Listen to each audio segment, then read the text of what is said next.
and let me speak, and let the earth hear the words of my mouth. Let my teaching drop as the rain, my speech distill as the dew, as the droplets on the fresh grass, and as the showers on the herb. For I proclaim the name of the Lord. Ascribe greatness to our God, the rock. His work is perfect, for all his ways are just, a God of faithfulness and without injustice. Righteous and upright is he. They have acted corruptly toward him. They are not his children because of their defect, but are a perverse and crooked generation. Do not thus repay the Lord, O foolish and unwise people. Do you thus repay the Lord, O foolish and unwise people? Is not he your father who has brought you? He has made you and established you. Remember the days of old. Consider the years of all generations. Ask your father, and he will inform you, your elders, and they will tell you. When the Most High gave the nations their inheritance, when he separated the sons of man, he set the boundaries of the peoples according to the number of the sons of Israel. For the Lord's portion is his people. Jacob is the allotment of his inheritance. He found him in a desert land, and in the howling waste of a wilderness. He encircled him, he cared for him, he guarded him as the pupil of his eye, like an eagle that stirs up its nest, and hovers over its young. He spread his wings and caught them, he carried them on his pinions. The Lord alone guided him, and there was no foreign God with him. He made him ride on the high places of the earth, and he ate the produce of the field, and he made him suck honey from the rock, and oil from the flinty rock, curds of cows and milk of the flock, with fat of lambs and rams, the breed of Bashan, and goats with the finest of the wheat, and of the blood of grapes you drank wine. But Jeshurun grew fat and kicked. You are grown fat, thick, and sleek. Then he forsook God, who made him. He scorned the rock of his salvation. They made him jealous with strange gods. With abominations they provoked him to anger. They sacrificed to demons who were not God, to gods whom they have not known. New gods who came lately, whom your fathers did not dread. You neglected the rock who begot you, and forgot the God who gave you birth. The Lord saw this and spurned them, because of the provocation of his sons and daughters.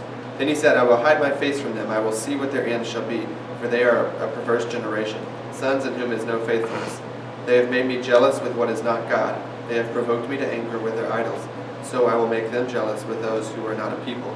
I will provoke them to anger with a foolish nation, for a fire is kindled in my anger, and burns to the lowest part of Sheol, and consumes the earth with its yield, and sets on fire the foundations of the mountains. I will heap misfortunes on them. I will use my arrows on them. They will be wasted by famine and consumed by plague and bitter destruction, and the teeth of beasts I will send upon them with the venom of crawling things of the dust. Outside the sword will bereave, and inside terror. Both young man and virgin, the nursling with the man of gray hair, I would have said, I will cut them to pieces. I will remove the memory of them from men. Had I not feared the provocation by the enemy, that their adversaries would misjudge, that they would say, our hand is triumphant, and the Lord has not done all this.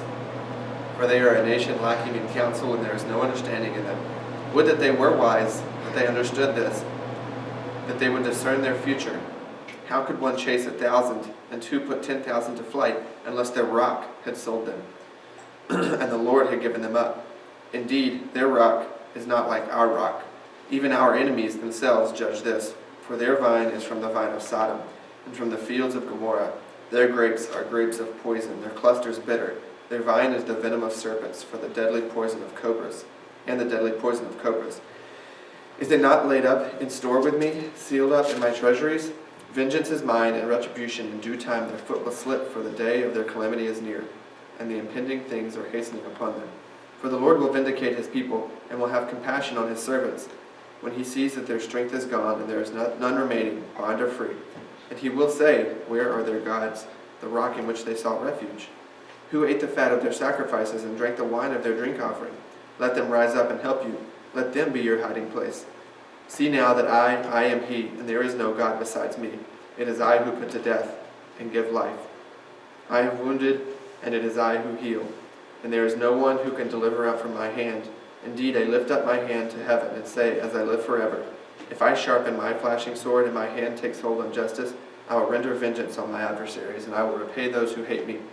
I will make my arrows drunk with blood, and my sword will devour flesh, with the blood of the slain and the captives, from the long-haired leaders of the enemy. Rejoice, O nations, with his people, for he will avenge the blood of his servants, and he will render vengeance on his adversaries, and will atone for his land and his people. Then Moses came and spoke all the words of this song in the hearing of the people, he with Joshua the son of Nun. When Moses had finished speaking all these words to Israel, he said to them, Take to your heart all the words with which I am warning you today, which you shall command your sons to observe carefully, even all the words of this law. For it is not an idle word for you, indeed it is your life. And by this word you will prolong your days in the land, which you are about to cross the Jordan to possess.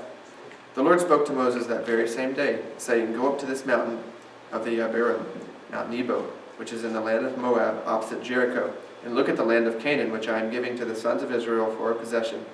Then die on the mountain where you ascend, and be gathered to your people, as Aaron your brother died on Mount Hor, and was gathered to his people, because you broke faith with me in the midst of the sons of Israel at the waters of Meribah Kadesh in the wilderness of Zin, because you did not trust me as holy in the midst of the sons of Israel. For you shall see the land at a distance, but you shall not go there into the land which I am giving the sons of Israel.